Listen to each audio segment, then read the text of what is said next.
안녕하세요. 오늘 헌법재판관 이미선 판사의 사주를 가지고 나왔습니다. 사주를 본다는 것은 참 여러 가지의 면을 볼 수가 있습니다. 그 사람의 성격도 볼 수가 있고, 그 사람이 부를 추구하는 사람인가, 그 사람이 귀를 추구하는 사람인가, 그리고 그 사람이 그러한 명을 가지고 어떤 운으로 어떻게 흘러가는가, 이렇게 여러 가지 다양한 것을 볼 수 있지만, 제가 오늘 이 판사에 대해서 얘기하고 싶은 것은 세 가지입니다. 이 사람이 주식에 빠질 수밖에 없는 이유는 사주를 보면 웬만히 보는 사람들은 다 알 수 있는 것입니다. 또 두 번째, 이 사람은 자기가 어떤 무언가를 이루고 올바르게 살아가야겠다라고 하는 정신적인 지향점이 없는 아주 세속적인 사람입니다. 또 세 번째, 이 사람은 굉장히 좌편향되어 있는 사람입니다. 자, 왜 그런지 그럼 제가 얘기해 드리겠습니다. 이 사람은 축월에 태어난 무토입니다. 축월이면 양력 1월이고 한겨울인데 아주 월지에서는 음습한 토를 주어졌습니다. 그리고 부모 자리에서도 또 한 번의 기토가 주어지고, 다만 이 자리에 유금이라는 돌덩이 하나 있습니다. 그런데 자기 자신 역시 무술이라는 큰 산으로 태어났습니다. 아주 건조한 산이죠. 그런데 월간에 있는 정화가 있는데, 이 사람은 축월에 태어난 정화이기 때문에 만약에 이 사람이 밤에 태어났으면 이것은 달의 모습이 될 것이고, 이 사람이 낮에 태어났다 해도 희미한 태양일 것입니다. 이 술에 막혀서 넘어서 이 불빛이 록을 가지기에는 너무 어렵습니다. 결국 뭐냐? 정화는 굉장히 희미한 불입니다. 온기입니다. 이 온기 자체로 이 사주 전체를 데워줄 수가 없습니다. 자기 자리에서는 커다란 산, 무술의 산, 부모 자리에서는 음습한 땅, 조상 자리에서도 또 습한 땅, 나무가 한 그루도 없습니다. 그러면 이 많은 중첩되어 있는 토가 빠져나갈 길은 이 유금이라는 거, 요거 하나밖에 없습니다. 바위 틈. 그나마 이 여기서 월지에서 유축으로 밀기 때문에 원래는 이 정도면 거의 매금이 되어서 이런 정도가 되면 말도 못하고 표현도 못합니다. 그나마 월에서 조금 밀어줬기 때문에 유금은 힘은 조금 가지고 있지만, 이 사람의 전체적인 사주로 봤을 때는 이 유금이 용신이 됩니다. 그리고 이 사람은 굉장히 금이 가고자 하는 길은 수입니다. 토 일간에 있어서 수는 과거적인 입장이지만 재물을 말하는 겁니다. 그러면 이 사람이 유금이라는 거는 지난번에 문영배 판사 사주에 있어서 말씀드렸지만, 이 사람은 연간에 국가적인 자리에 상관을 차고 있습니다. 내가 말하고 행동하는 것이 한겨울의 유금처럼 굉장히 뾰족하고 남을 찌르고 관에 대항할 수 있는 것을 벌써 국가 자리에서 차고 있습니다. 이게 이 사람한테는 용신이 되지만 토가 너무 많으니 이 사람이 여기에 집착할 수밖에 없습니다.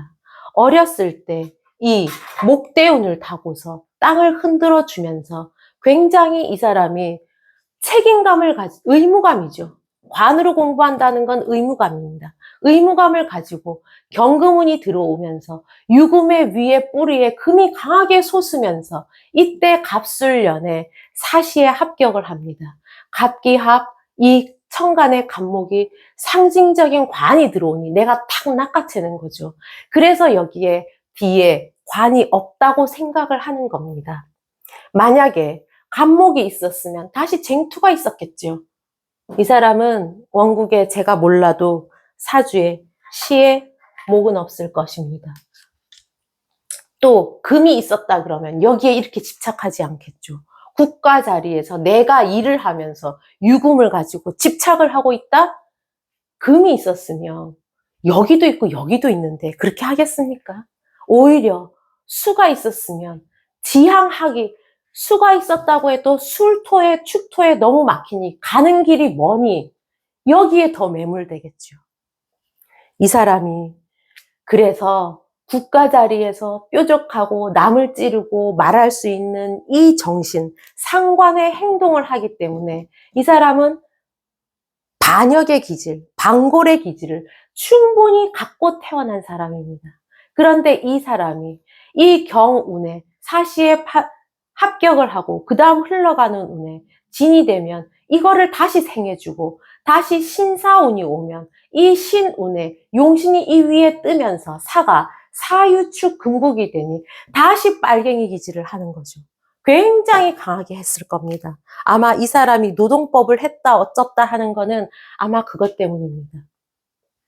그러나 이 사람이 이모대운이 오면, 이 화운이 오면 이 강한 축토가 좋을 리가 없습니다. 더구나 이 용신이 녹아나가는 모습이기 때문에 이 사람은 이때 문재인 정부 시절에 헌법재판관이 되고 나서 여기에 아주 집착을 했을 겁니다. 그래서 수를 얻기 위해서 아주 발악을 했겠죠. 이 사람이 그러면 제가 말씀드렸죠. 첫 번째, 여기가 주식에 집착할 수밖에 없다. 여기가 뒤에가 뭐가 없을 것이다. 목이 없을 것이다. 금도 없을 것이다. 겨우 수만 있을 것이다. 화가 있어도 후진 사람이다. 여러분, 토와 사주에 금만 있다는 것은 굉장히 현실적인 겁니다. 토는요, 우리가 산이건 들이건 들에 나무를 심으면 배추를 심으면 배추밭이 되고 감을 심으면 감나무밭이 되고 사과를 심으면 사과밭이 됩니다. 산에 약초를 심으면 약초산이 됩니다.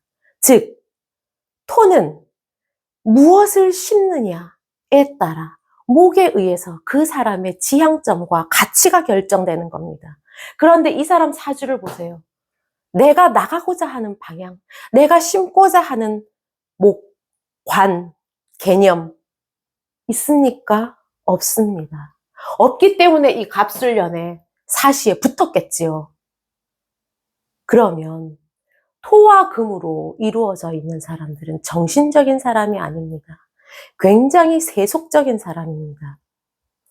이런 사람이 나라의 옳고 그름을 평가하는 판사가 되었다는 사실이 굉장히 개탄스럽습니다.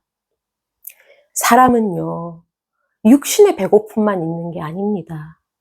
사람은 영혼의 배고픔도 있습니다. 그렇기 때문에 생각을 하고 공부를 하고 무엇이 될까를 연구를 하는 거 아니겠습니까? 이 사람은 자기의 지향점이 오롯이 금입니다. 오롯이 금을 찾아서 내가 돈을 만들어야지라고 생각하는 사람입니다. 이 사람 이거 그만두면 그 다음 이 개운에는 세운으로는 화운입니다. 그런데다가 이 미대운이 들어오면 축술미 자기 자신의 사명이 들어옵니다. 제가 봤을 때는 보이기에는 거의 감옥소 담장문이 보이는 모습입니다. 여러분, 제가 이 사람 사주를 갖고 온 이유를 말씀드렸고 풀어드렸습니다. 감사합니다.